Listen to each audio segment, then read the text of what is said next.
a soldier, an airman, and a Marine walk into a room. This show is the punchline. My name is Ryan Smeltz, and you're watching Veteran Talk Show. All right, guys. So in case you don't know, we are an affiliate for Soldier Girl Coffee Company. I'm super excited about this because they have amazing coffee. And in future episodes, you will see us drinking Soldier Girl coffee.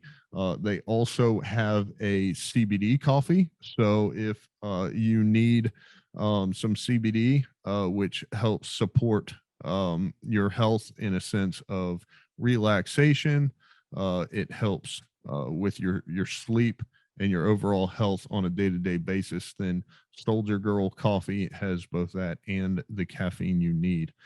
So be sure to check out the link in the show notes. Go ahead and click that, shop around, and make sure you get yourself some Soldier Girl Coffee today. Welcome back to the Veteran Talk Show. My name, of course, is Ryan Smeltz. Happy Thanksgiving, everyone, even though this will go up after that. Super excited today to have David Johnson of the David Johnson Show here. So really quick, David, thanks for being here. If you would, tell us who you are and what the hell you do. Yeah, my pleasure, man. Appreciate you having me on. Happy Thanksgiving.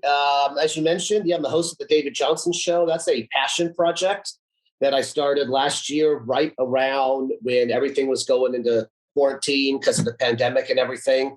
I was in the Army way back in the day from about 2000 to mid 2006. 3 tours to Iraq, all that kind of mumbo jumbo type stuff that everybody does, and got out. And I just found my path in the entrepreneur community, and just dove right in to be an entrepreneur full time, and just been doing various ventures throughout the years. But yeah, as far as the podcast is concerned, started that last year during quarantine, and kind of just been figuring that out ever since. I say we took the plane off, and we're just trying to figure out how to fly it before we all crash. And just kind of been going from there. Yeah, that's awesome, man.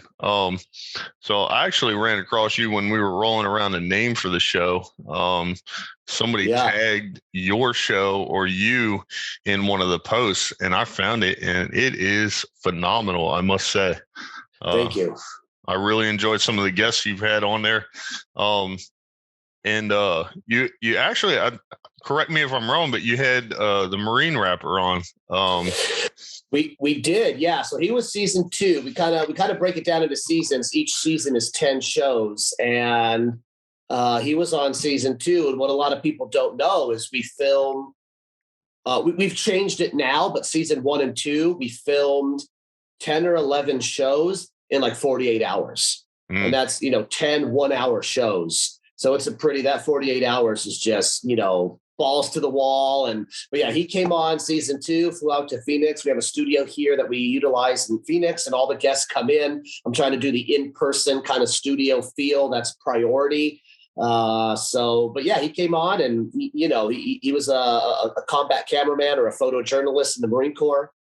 And I think did that for about 10 years and got out and pursued his career in entertainment and music and whatnot, and just tells his whole story. And, just like everybody else, he didn't have it easy, and put a lot of years in on mastering his craft and practicing. And yeah, that was a great episode. Yeah, that's awesome. I stumbled across him probably, I'd say maybe about 3 years ago. And, okay. Then I downloaded some of his albums, and I like his music and his story and how he basically helps lift everybody else up. I think that's pretty cool. That's true. Yeah, he's a good dude, good heart, good person, and good at what he does. That's awesome. So, if you don't mind, I kind of want to talk about your military career a little bit. I'm curious, So me and Joe, my co-host, everybody has that story of how they ended up in the Army, or Joe's a Marine. Okay. What did that look like for you? Yeah, it was kind of unique. So, I joined in August of 2000, so pre 9/11. And I was actually born and raised in Saudi Arabia. So I speak Arabic. I spent 10 years growing up in Saudi Arabia. My father was working there. So I grew up speaking, reading, writing, learning Arabic. So I actually joined the army under their language program in 2000. And then, as soon as 9/11 happened, there was obviously a big need for people who speak Arabic. So ended up doing some other stuff and getting into some other things. But the Arabic language came in very handy. And like I said, my free tours to Iraq came in extremely handy. And then, ETS'd early to mid '06, and then utilized the GI Bill and did the whole college game at Arizona State University here in Phoenix, and the rest is history. Yeah. I watched the episode where you told one of your guests asked you questions about that, and you told your story. And I'm probably going to link that episode in the show notes. Oh yeah, cool. Yeah, somebody had an idea on season 2 to flip the script and have me be in the hot spot to be interviewed. So we did that, and it was kind of cool. It was my first time kind of really being interviewed, so that was cool. I like it, man. I like it. So yeah. So you said season 1 and season 2. What season are you on right now? Yeah, so season 1 was our first launch. That was. Our first video went live April 8th of last year. And then, we had 10 pre-recorded videos, and then we would just release like a video every week or two, every 10 days, whatever have you. And then obviously ran out of content very quickly.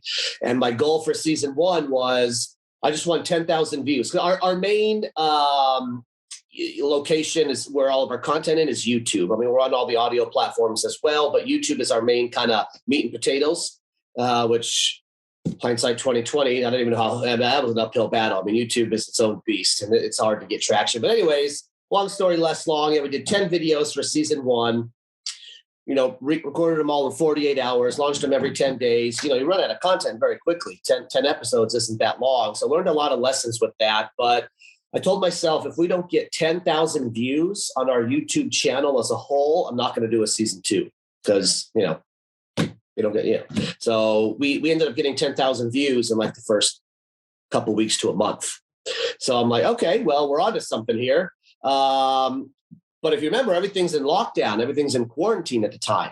So then that was a whole challenge of what to do and how to think through that. But got through it.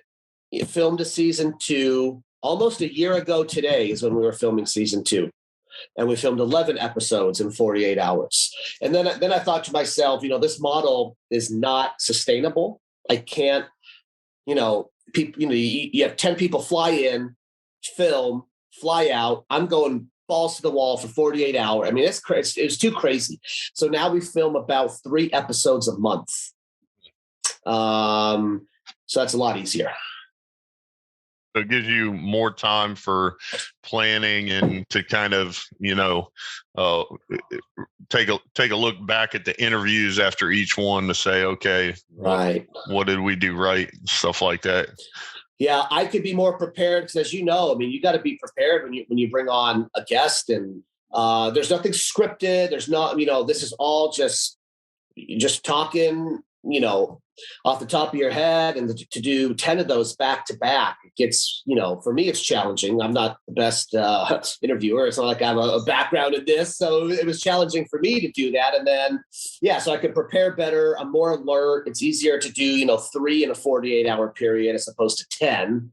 Yeah. And then the coordination of all the guests as well. Like we're starting to get some more, high name guests, and you got to give them a couple months in advance, and just all the logistics of it, just all the above. It's a lot easier. Yeah, definitely. So we talked about Raymond Lott, the Marine rapper, but out of all the people you've had on, who would you say is your favorite, or a couple favorites? Oh man, yeah, that's so hard. I mean, they're all just they're all my. I mean, the cheesy answer is they're all my favorites, but they are. Every guest brings just such a unique story on whatever that theme of that show is. A recent one, we actually just had this last month. What's today? Saturday. Just last Monday, I had on retired Major General. He's the former 101st Airborne Division commander and was the RC East Afghanistan commander for 15 months in country. And he just broke down Afghanistan and leadership. That was very eye-opening for me. But yeah, there's just so many episodes that just got to me and were really good. Yeah, definitely. So I mean, that's pretty cool. Like you started a little over a year ago. You got 2 seasons out of the way. It sounds like you're learning kind of how to throw fuel on the fire there. What season did you say you're on right now? So we kind of got away. We kind of got away from seasons, and we're just kind of calling it episodes now. I mean, in theory, it's season 3, but it made sense to call it seasons when you were filming all in a bulk and we're releasing them. But now I hope to just do this, on a monthly basis, and kind of got away from seasons. But we're on episode, I think, like 28 or 30. And each episode is, an hour-long studio-produced episode. But episode 28 is, I think, where we're at now. Okay. Yeah, I've listened to some podcasts, and I was always curious about that. Like, there's details in there that I kind of miss out on, but I listened to podcasts that just release episodes, and they're on episode 1,300, right? And I'm like, right. That's a different way of doing things. Yeah, exactly. So, but yeah, we'll see. It's super excited about it. It's definitely like I said, just a passion project. It's not my full-time gig at all. But it's rapidly becoming a full-time gig, even though it was never the case. It was supposed to be let's have some fun. And so, but it's definitely kind of turned in and taken on a life of its own. Yeah, definitely. I know your kind of the premise of the show is, taking veterans and getting their stories out there. I guess my question is where do you see it going? Like how do you plan on accomplishing that mission more and more?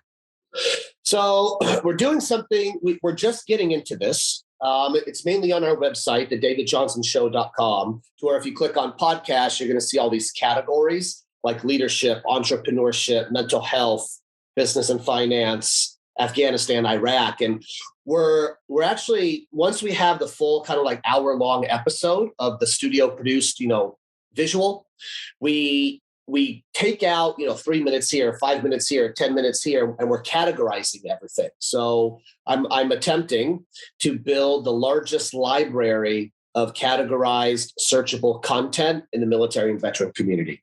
Imagine you came to a place and you saw 50 videos, 50 3-minute videos on leadership. Imagine you saw 100 videos on entrepreneurship, 100 videos on mental health, and you could just search and kind of scroll through each one and just have this library of content, and we're documenting and creating this. I think that could be something special. Yeah, definitely. That's awesome, man. So I'm actually right now I'm working on a book. I'm going to call it probably everything I know about business I learned from high school dropout, and it's dedicated to my brother because he never finished school and he runs a $2 million a year plumbing company. There you go. So I'm on a short deadline to get that finished up, but then I want to write a book called Carbon Copy because, as you know, I believe every person in the military has things that they learn in the military that translate into the civilian world, especially as it relates to leadership. So absolutely, just you bringing that up kind of reminds me of that. And I think that could be a really good tool for a lot of different people. The answer is yes. I think the military teaches you a lot of things. And, a lot of people in their transition, they get stuck into what to do next. And they think they have to be pigeonholed into, whatever your MOS was in the military. You have to follow suit maybe in that same field when you get out, which I totally disagree with. But you can if you want, but you don't have to be pigeonholed. I think it's just about finding your what's next after the military. And that's just about being introduced to a lot of things, expanding your horizon, just having an open mind. And but yeah, everybody learns something they can take forward for sure. Yeah. So you mentioned that this isn't your full-time gig. I find that interesting because the show is extremely well produced and looks like you put a lot of planning and thought into it. But if you don't mind, I am curious what you do full-time. Yeah, so I got into it's very boring. There's not much we can talk about it, but I got into the employee benefit industry back in about 2013, then opened up my own company in 2015. So I go into companies and I structure their benefits. Most people get their health insurance through their employer. And behind the scenes on that is an employee benefit consultant. So I go in, I negotiate between the employer, between the different health insurance carriers, and then I structure the deal, set it all up for the employer. Oh, okay. That is Yeah. that is kind of left field compared to the show. Yeah, right. Yeah. Like I said, yeah, you know what? It's a much needed, profession or whatever have you, because everybody needs health insurance. And that's the way health insurance is delivered in America. That, Blue Crosses, the Aetnas, the Cignas, all these carriers, they don't really go directly to the employer. So there's always that middleman that has to structure the deal and everything. So yeah, that's what I do. It's a great business, but am I passionate about it? I mean, I enjoy running my own company. I enjoy my clients. I enjoy taking care of people, but I don't think anybody's, super passionate about employee benefits and health insurance, but it's a great business and it provides me with the freedom to do things like this podcast and things of that nature. So. Yeah, definitely.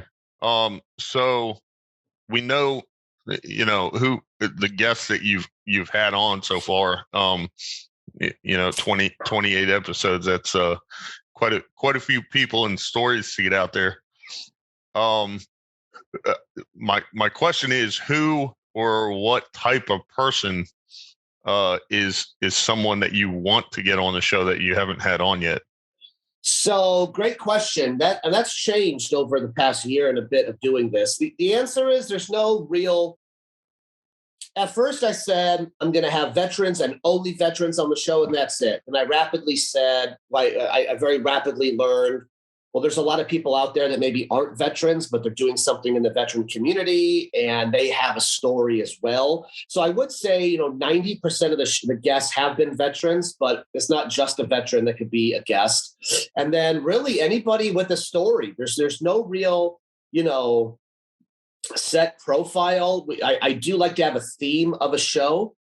So if somebody, and I've kind of approached things in two different ways. One was if I found a guest with an amazing story, well, that kind of just writes itself and you just talk about that guest.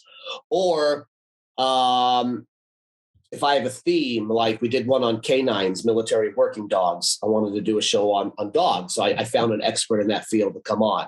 Or I knew, with this whole Afghanistan stuff, the past few months, I knew I wanted to do something on Afghanistan. So I found a guest to fit that theme. So it's really, hey, if a guest has a great story, great. Or if I have a theme in mind, I'll just hunt and search and find a guest that fulfills that theme. Yeah, definitely. I think I have somebody I need to connect you to. Yeah. So we just had him on. His name is Ricky Johnson, and we actually met him at one of the Irreverent Warriors hikes, and he has a very, very phenomenal story. Basically faced a lot of addiction, and then obviously went through recovery. Became a peer support specialist, and now basically he just goes around speaking to people. And his theme is kind of providing hope where some people may think that they don't have any, and so that is a great thing. Yeah. Would love to talk to them. Irreverent Warriors. But I did one of their hikes in Palm Springs. Oh, nice. And then we actually had the CEO of Irreverent Warriors on as well. Yeah, I actually think I saw that episode, or at least a portion of it. Yeah, so that was cool. They're growing like crazy. Great organization, doing a lot of things. A lot of people, just go into that hardcore, and it's very healing for them. That's awesome. Definitely was a great time when I did it, and yeah, it was a cool day. Yeah, that's what's up, man. I feel like at this point, if there's a veteran that hasn't heard about them, then I have questions. They're not online, or they're living under a rock or something. Yeah, definitely. So, one question I have, I like to talk about, because when I transitioned out of the military, it was a little abrupt. I tell people, I got kicked out, but I got a chapter. So I got a general under honorable conditions. I got full benefits, GI Bill. I have a rating. I'm getting a rating increase right now. So it's not as bad as it sounds, but I just use that terminology because sometimes people don't realize there's 7 different types of discharges. Interesting. Yeah, and I basically got the second one. I tried to get back in for 3 years after I got out. I've even talked to recruiters recently, but having gone through that, there were things like you're never going to get a job at McDonald's that I found not only weren't true, but there were things in there that I believe would help other veterans, especially someone in a similar situation. So given you transitioning and having gone through that same stuff, what's something that you learned during your transition that you believe other veterans should know about? Yeah. So a couple things, and I've said this before. So, I got out in 06. So long time ago. And I call that was kind of like the first big wave of people getting out. I think there's a lot more services now. And even talking to guests on the show that have transitioned, retired, or ETS in the past 5 to 6 years, there's so many of these programs where you could get internships and transition help and all this stuff. None of that stuff existed when I was when I got out. It was literally like slap on the ass. Hey, thanks for playing. I can see you later. Here's your 214. Have a good day. I was like, oh, okay. And then I get in my car and boom, I drive home. So I had to figure a lot of stuff out on my own. Number one, I would say take advantage of the programs out there. At least look into stuff. Be resourceful. I mean, ask around. Do a lot of research. There's a lot of programs out there that you could take advantage of. Number one, and then number two, I got to go back to saying, find your what's next. And I've said this before, like, thanks for your service, but nobody actually gives a shit. You got to get out and go do something now. And it doesn't have to be the similar field you were in the military. Go to networking events, expose yourself to, like, I'm in the employee benefit industry. I love it. I didn't even know this shit existed 10 years ago. The point is, I learned about it by running into somebody 10 years ago and said, hey, I need some help. You want to come help me with this project? And I just learned about it. And, now I own my own company and loving life. So just expose yourself to a bunch of things, be open to things. Like I said, go to networking events, find out who in your city is hosting, different meet and greets or whatever. Just be open, get out there. And eventually you'll find something that you like, or you'll find something that you'll start to pursue and just go down that route. I feel like so we don't have really titles to the show. I just put who's in each episode. Yeah. But if we had titles, or maybe I'll make an exception on this one, I'm going to call it Nobody Gives a Shit. Yeah. Thank you for your service, but nobody gives a shit. I learned that very quickly. It's like, I have a GI Bill. I'm going to college, and it'll come up. Oh, I was in the military, and they might ask a question because they feel obligated, and you'll see this glazed look over their eyes, and they don't care. And it's just like you're getting out there in the business community, and sure, people respect it, and hey, thanks for your service. And there's some people that give you a genuine thank you, but you're on your own, man. And your job, your career, entrepreneurship, whatever, you got to get out there and get yourself to the next level. Like, everybody has their own problems. Everybody's faced with what they're going on in their life, and don't expect your military career, be it 1 day or 20 years, to be your ticket in life, because, it's not. Yeah. Like you don't have privilege just because you served in the military. Right. But having said that, I mean, be proud of, I'm not saying, and I don't know if I'm coming across real bad and cynical. I'm not saying, I'm not saying, look, I served. I'm proud of what I did. You get pictures everywhere. I mean, I served, 15 years ago, and I still look back and they're very proud of what I've done. And I found my group of veterans that I'm close to and can relate to. But I also found my what's next, and have developed a life outside, post-military. Yeah. definitely.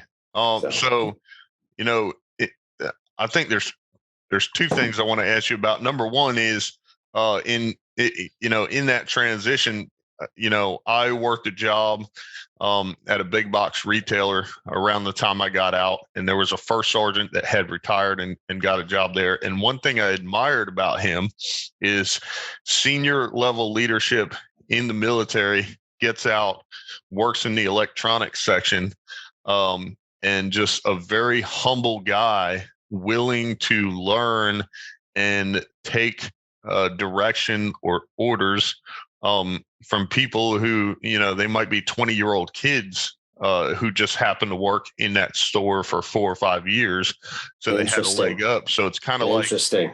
You go from here to having to kind of start over. And I think that takes a lot, especially from someone who spent, 20, 25 years in the military. So, I'm curious what it was like for you getting out and kind of having to start at the bottom. And then what advice would you give to someone who maybe has a little bit of a problem putting themselves in that position?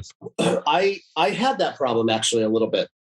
I'll tell you the story in a second, but yeah, to your point about that first sergeant there, that does take a sense of humility and just kind of, I don't want to say swallowing your pride, but yeah, you got to kind of put that aside, because at that level, and we know what that means to be a first sergeant and then go to that, in retail. And you're, like you said, you could be answering to some 20-year-old kid, 22-year. Yeah. So I could see that. So when I got out, I had a part-time job as a teller at a bank, and I couldn't do it. I quit a few weeks later. Just people coming in, being rude, yelling at you. And I remember this was, I was going to school full time, had the GI Bill, and this was like a part-time job. And I couldn't do it. I mean, literally a few months ago, I'm in Iraq, and now I'm a teller at a bank getting yelled at and all this kind of crazy stuff. So I just quit. That's when I knew personally I could never have a job. It wasn't because I was getting yelled at, but I'm not the job type. And that was the last job I had. And I've been on my own ever since. I found my calling in entrepreneurship and starting companies. I've launched 4 companies in my time since I've been out of the military. 2 have failed.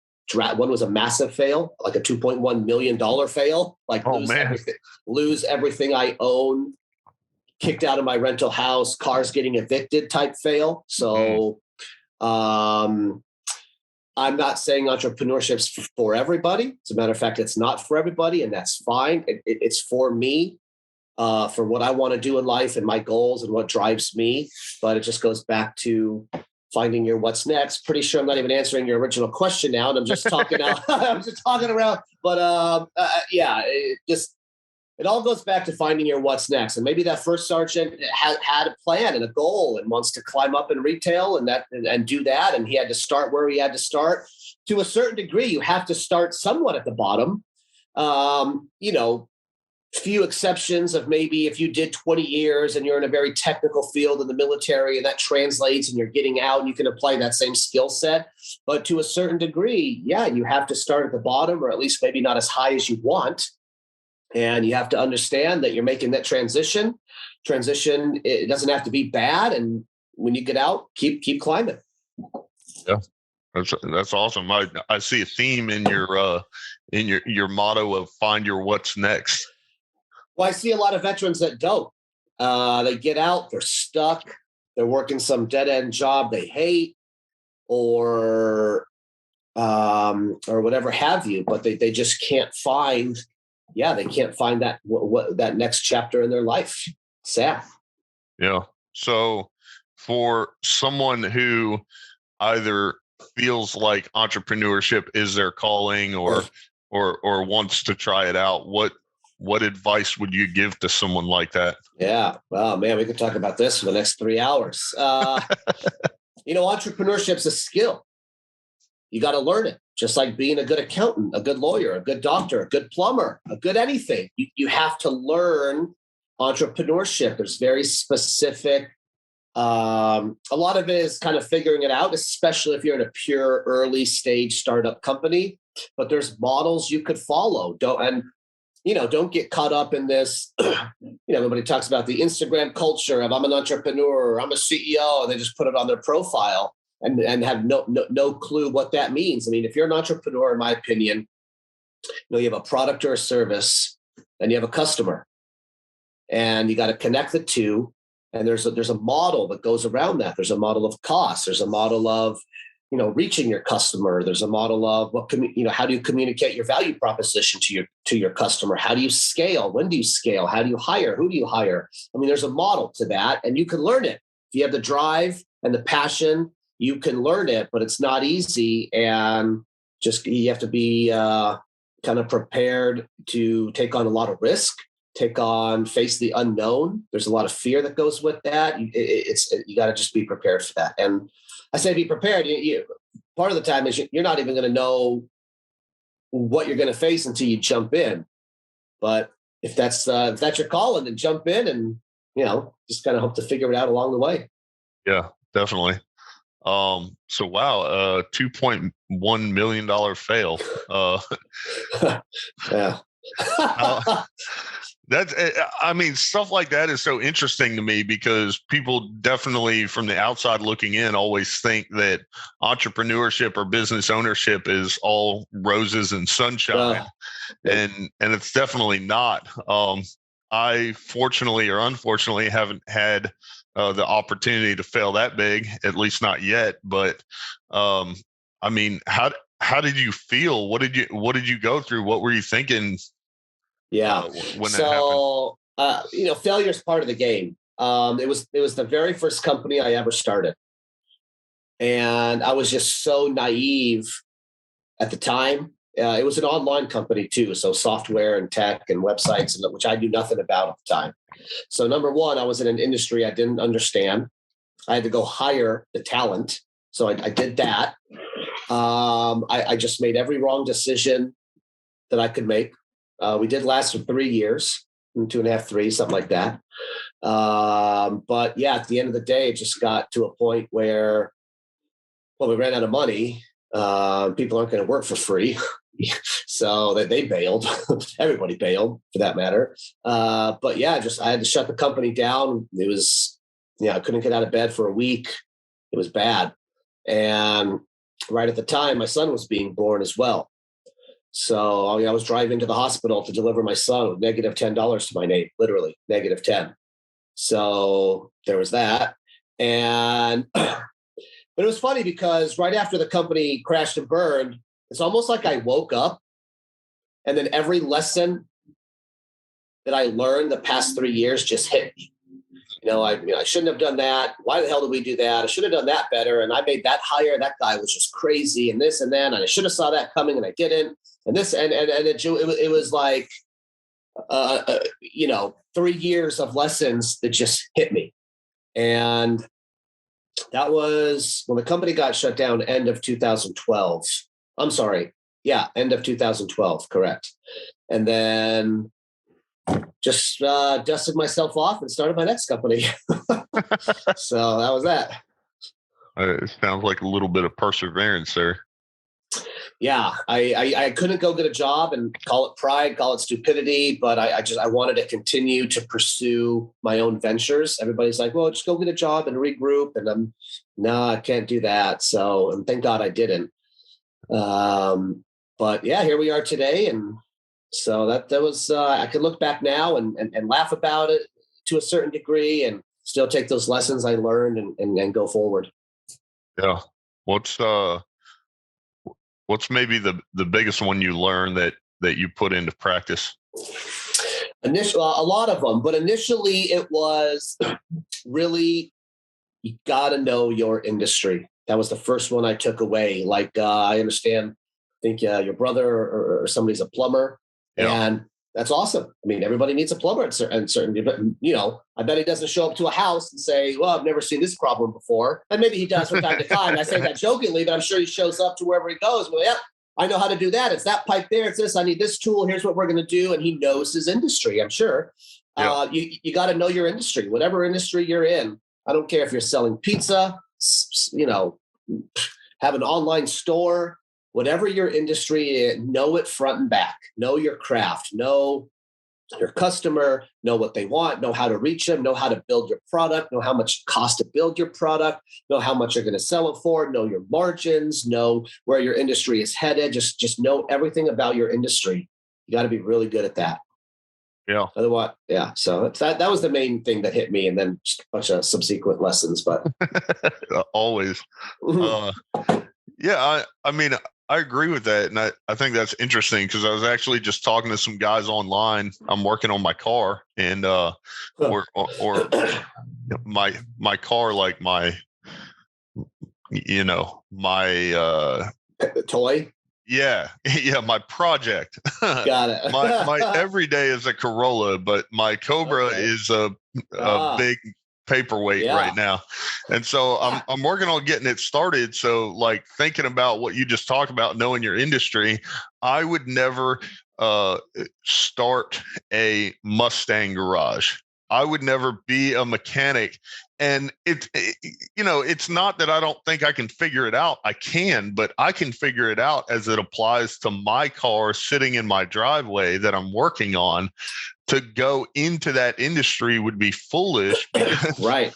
I have no clue about other cars or even other Mustangs. So it would just be ridiculous. Well, yeah, to that point, to a certain degree, business, and especially early stage. You've been in business for 30 years, and let's not talk about that right now, but early stage companies, it's part of it's a function of time and money. You only have so much time.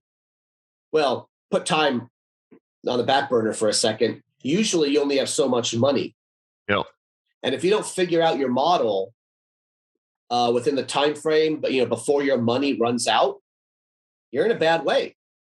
Because there's a lot of things that I say are the gray area, but money is usually ish black and white. Okay, it's payday, it's Friday. I have to make a $10,000 payroll. I only got $8,000 in the bank. That's pretty black and white. Yep. So it's a function of time and money. And by the time you spend all that money in whatever time frame that is, you better have a lot of aspects of that business figured out. Yeah. Otherwise, the alternative sucks. Just my humble opinion there, but who knows? Yeah. No, definitely. So you started your first company. You had employees. Do you have employees right now? I have I have a very, very small team right now. And I'm actually, it's funny. I'm launching another company in the veteran space. We're gonna do some stuff in the insurance space for veterans as well. That we're launching here in about 60 days, that we're going to be hiring for as well. So we're growing, getting back up there. Took a little hit because of the pandemic last year, but we're getting back on our feet. Okay. What is? Do you have managers, or do you manage your team? Right now we're so small that we kind of everybody just kind of dives in. As far as employee count, there's a lot of 1099 like contractors that I hire, especially on the podcast side. A lot of independent contractors that I've been working with now for a long time, from just editors and the studio people and stuff like that. So they're not technically on payroll. I mean, I pay them a lot every month, but they're not on payroll as far as, W-2 employees are concerned. But yeah, but the small team is a core team. So what's one thing that you believe really works in managing that team that, helps, I guess, prevents turnover, like creates that culture and helps the team grow? So, I got two businesses, and each one's a different approach. The insurance employee benefit business is pretty simple, just because I've been doing that for so long. And it's very checkbox oriented. Like, okay, this month we have to do these 7 things for our clients. Let's just get it done. So that's pretty easy. The podcast has been a challenge, I'll be honest, because I've never podcasted before. So I'm trying very hard to learn what to do, at the same time lead a team. So that's been it's been a very big challenge. I can't just come in and be the leader and say, here's the direction, here's what we're going to do, here's how we're going to do it, and just lay it out, because I'm still learning myself. So that's been a big challenge. And I do have a full-time employee on the podcast side, and just guiding her has, like I said, just been an immense challenge, because 9 times out of 10, I don't know what I'm doing. I'm still trying to figure it out. So anyways, we're learning together and growing. So it's been fun. Yeah, definitely. It sounds like it. So one full employee on the podcast, what is her primary role? What does she do? So, to do the podcast, how we do it, it's a pretty big production. I mean, the guest flies in. If they're out of town, or they are out of town, they fly in, but one night hotel, unless they fly in, fly out same day, which some do. You got to go through the 1 hour to hour and a half podcast we did on Monday was 92 minutes. It does go through a post-production on the studio side. Once it's produced, it goes into publication mode, where we upload it to YouTube, our website, 17 other platforms. We edit a lot of it out for marketing. We have like each hour-long episode we break down into 3 smaller episodes that all get uploaded. There's graphics and marketing, language and copy that has to be written for all that to produce it. So she does all of that, which I was doing by myself for about 15 months. And then my other business, I was neglecting my other business, and I immediately said, we're done. This is failure if I'm, doing all of this. So she has taken all that stress, pressure off my shoulders. We're now getting into kind of development with other organizations we want to partner with, where we can help distribute their content. They'll help distribute our content. So we have that model kind of going for us now. We have a blog that we're going to start trying to producing 4 to 5, 6 blogs a month from guest writers. We did our first one I think last week. So there's just a lot going on. And yeah, she runs everything. So again, that was just a huge pressure off my shoulders. That's nice. It's always nice to have help. Yeah, for sure. Yeah, so I'm definitely curious. Going back to the military for a second, because I feel like everybody's got one. But yeah, I think you said you deployed quite a bit. What is one of the best stories or adventures that you have? Yeah, I guess, I did Iraq 3 times, 03, 04, 05, I think it was, around that time frame. Iraq, the last tour to Iraq, it was a lot of adventures. I was on a DA, a direct action team. So we were doing hits, raids, whatever you want to call it. My 3rd time to Iraq, we did approximately, I think, like 1 hit a week for 6 months. Oh, man. So that was, we're at night vision goggles and nods on, and showing up to somebody's house at 2 a.m. and, doing what we do. And yeah, that was just a high op tempo, lot to take in. But that was probably the most action packed trip to Iraq. Yeah, no kidding. I went, my deployment was the 0709 rotation. So we left. Okay. It was 15 months. It was end of July of 07 to October of 2008. Okay. And I mean, we lived on VBC, and we ran missions in that area to, Taji. We had mostly dead ops. So green zone, of IHT, stuff like that. But I tell everybody I was on basically, of course, this has changed recently, even starting back in 2009. I tell everyone that I was on the Fort Hood of Iraq. And in saying that, I mean that they had everything. We had a Cinnabon, a Taco Bell, Toby Keith came, I saw Paul Wall. That's what I used to mean by that. But now I guess if I say that in today's day and age, then it means something different. Yeah, Fort Hood hasn't quite got the best reputation the past 2 years, or from everything going on. Yeah. Well, I was an MP, so I wasn't there in 2009, but I actually got stationed at Hood after I left Germany in April 2nd. I shouldn't get that date messed up because it's after the day after April Fool's Day. 2014, there was another serious shooting, and it was rough because we were in the field and we got called out so we could join that mission. So April 1st, we're playing a shit ton of April Fool's jokes on the Joes, and then April 2nd, we're telling them to pack their bags. We're leaving early. And so it was, they're like, you're messing with us. This isn't real. April Fool's Day was yesterday. Just stop. And then they started to see it on Facebook and they were like, oh, fuck, we should pack our gear. Wow. Yeah. That was another thing I was in before social media really took off. There's a lot. It's a whole new military now with social media too. I mean, when I was in, 03, 04, 05 in Iraq, there wasn't, cell phones weren't really iPhone, social media, instant. No, there was none of that stuff. Yeah. It's crazy how the military's changed on that nature. Oh, very much so. I mean, everything from it works to your benefit to we had soldiers getting in trouble because their wives put something, because once again, I was an MP. So if you're an MP and your wife puts something sensitive on Facebook, it's like, well, she only knows that because you know that. So you need to be more careful. Sure. Yeah. Ain't that the truth? That's crazy. So I'm going to go a little off topic now. I see your background.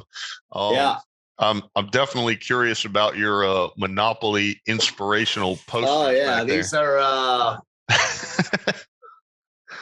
Yeah, it's I got those online a couple of years ago, and they were just cool little wall hangings, and decided to get them. I think the name of the shop is iconic.com, IKO. I don't know, but they have a bunch of cool different themes, and that was the Monopoly theme. And they have like a motivation theme and all kinds of stuff. They should do a military theme, as a matter of fact. Yeah, but it was cool. So put those up in the home office. That's awesome. And then that picture that you showed a second ago, what's the story behind that photo? Yeah, that's the ODA I was on in Iraq. That one, and the sun's glaring in. But yeah, that was it's a picture there, and then that's an award that I got, the Media Personality of the Year from the Rosie Network for 2020. Huh. That was a pretty cool honor out of the blue. Didn't see that one coming, but was very honored to receive that. Or the Veteran and Military Spouse Entrepreneur Awards, Media Professional of the Year. That's a long title. Yeah, right. But yeah, no, that's a cool organization too. So basically, have you? So that's for the show then. That's for the show. Yeah, that's for the David Johnson show. Yeah. Have you guys gotten any other awards? No. Oh, okay. Not yet. Not yet. Yeah, not yet. Not yet. I heard you a while back on might have been a Facebook post. You dropped the Netflix word. Is that still a possibility? It's still a possibility. I do have an idea and some plans for that. More on that coming, but there is.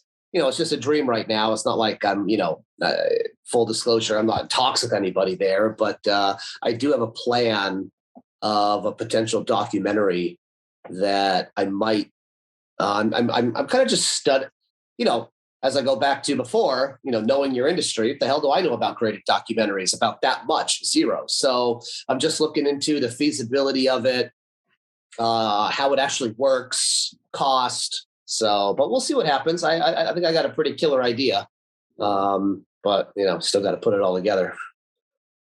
You okay with that? What's that? You getting on to Netflix? Oh, am I okay with that? No, I'd be okay with that. Oh, gotcha.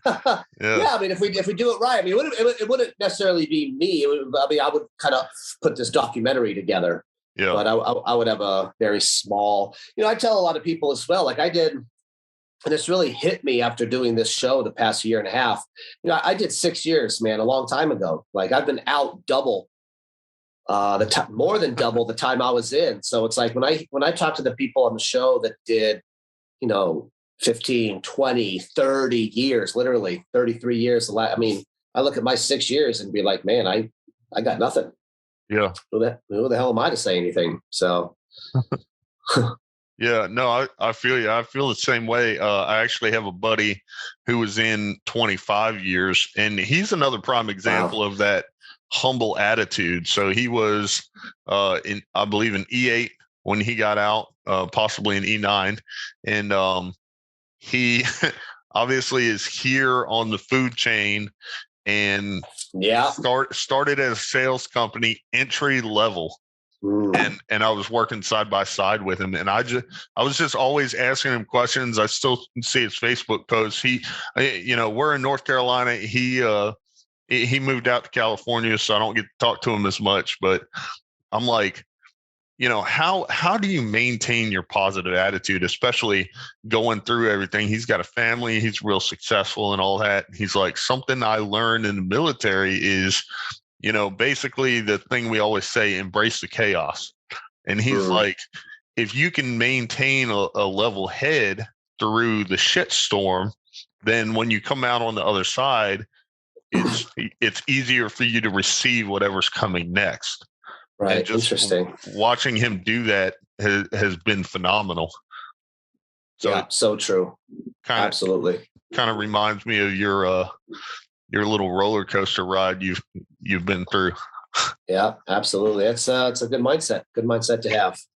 Yeah, definitely. Well, I appreciate you coming on, man. I don't want to take up too much of your time. I could probably talk to you about forever. No, man, this is good. Let's catch up after this and stay in contact. And I would love to fill you in on the idea I have for this documentary and give me your honest feedback. I'm not ready to say it publicly yet, but because who knows if it'll happen. But I think it could be something cool if we're able to pull it off. Yeah, definitely. Well, if you want, you can hang out for a second after I hit the stop button on the recording. But cool. Once again, thanks so much for being here, and I'm looking forward to hopefully some of our audience learning about the David Johnson Show, even though it's not brand new. Awesome. Well, appreciate you having me on, and you're doing great things. Keep it up, dude. Appreciate all that you do, and look forward to staying in contact. Yeah, thanks, David. This is the Veteran Talk Show. If you or someone you love is suffering as a victim of sexual harassment, sexual assault, needs help with addiction and recovery, or mental health and well-being, then please go to veterantalkshow.com/resources. This show is hosted, produced, and edited by Ryan Smeltz. Our co-host is Joe Ballack, and a guest starring veterans.